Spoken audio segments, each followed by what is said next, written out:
Students, आज हमारा subject है अकाउंटिंग और क्लास है आईकॉम पार्ट 1। हम आईकॉम पार्ट 1 में फाइनल अकाउंट्स वाला चैप्टर डिस्कस कर रहे थे और देख रहे थे कि इसमें इम्पॉर्टेंट शॉर्ट क्वेश्चंस कौन कौन से हैं जो कि पेपर में आने के चांसेस ज़्यादा हैं। अगर इनको अच्छे तरीके से तैयार कर लिया जाए तो ये पेपर में अच्छे नंबर दिलवा सकते हैं। आज इस सिलसिले का लेक्चर नंबर 3 है। हमने कुछ क्वेश्चंस जो हैं वो लेक्चर नंबर 1 और लेक्चर नंबर 2 में डिस्कस किए थे। ये लेक्चर्स जो हैं आप चैनल पे तलाश कर सकते हैं, इनको देख सकते हैं, इनकी वीडियोस वहाँ पे मौजूद हैं और ये आपको बहुत ज़्यादा फ़ायदा दे सकती हैं।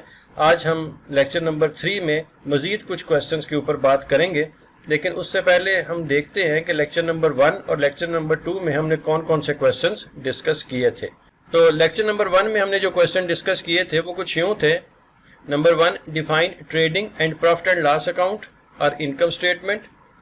Question number 2, define bad debts. Question number 3, define doubtful debts. Question number 4, define provision और reserve for bad and doubtful debts. Question number 5, define contingent liabilities. Question number 6, define internal liabilities. ये वो क्वेश्चन थे जो कि lecture number 1 में discuss हुए थे। इसके बाद लेक्चर नंबर 2 में इससे आगे जो क्वेश्चन हमने डिस्कस किए वो कुछ यूँ थे। क्वेश्चन नंबर 7 था define short term liabilities. Question number 8, define long term liabilities. Question number 9, what are assets.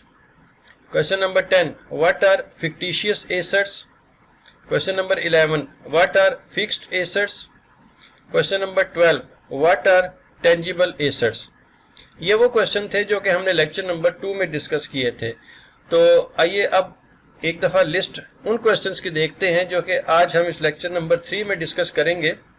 तो इससे आगे क्वेश्चंस वो चलेंगे। तो क्वेश्चन नंबर 13 है, what are wasting assets. Question number 14, define current assets और फ्लोटिंग एसेट्स।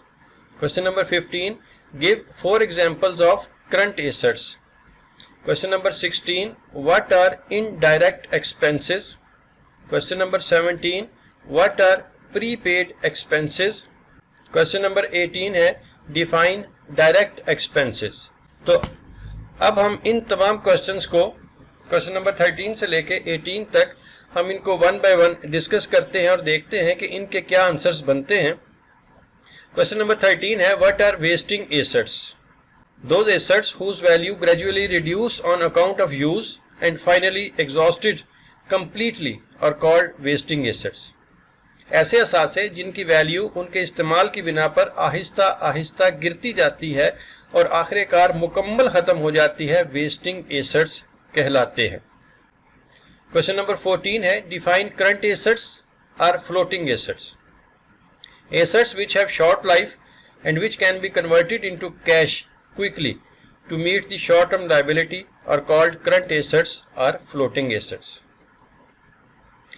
वो असासे जो या तो पहले ही कैश की सूरत में हो या उनको जल्द ही कैश में बदला जा सके, करंट या फ्लोटिंग एसेट्स कहलाते हैं। इसके बाद क्वेश्चन नंबर 15 है, give 4 examples of current assets.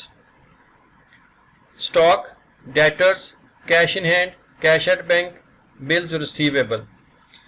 ये करंट एसेट्स की मिसालें हैं। पिछले क्वेश्चन में आपने पढ़ा कि करंट एसेट्स होते क्या हैं। अब यह है कि करंट एसेट्स की कुछ मिसालें वो ये आपके सामने हैं। इसमें स्टॉक है यानी बचा हुआ माल, डेटर्स हैं वो लोग जिनसे पैसे वसूल करने हैं, कैश इन हैंड है, कैश एट बैंक है, बिल्स रिसीवेबल हैं वो बिल जो लोगों से वसूल करने हैं, करंट एसेट्स की मिसालें हैं। इसके बाद फिर क्वेश्चन नंबर 16 आता है, what are indirect expenses. All those expenses which have no relationship with the purchases of goods are called indirect expenses। ऐसे अखराजात जो चीज़ों की फ़रोख्त और कारोबार के इंतज़ाम के मुतल्लिक हों, indirect expenses कहलाते हैं। क्वेश्चन नंबर 17 है, what are prepaid expenses? Those expenses which have not become due but paid in advance are called prepaid expenses। Prepaid लफ्ज़ से ही जाहिर है कि पेशगी अदा कर देना, वक्त से पहले इनकी अदायगी हो जाना। तो ऐसे अखराजात जो पेशगी यानी एडवांस अदा कर दिए गए हों, प्रीपेड एक्सपेंसेस कहलाते हैं। क्वेश्चन नंबर 18 है, Define direct expenses. All those expenses which are concerned with the purchases of goods are known as direct expense.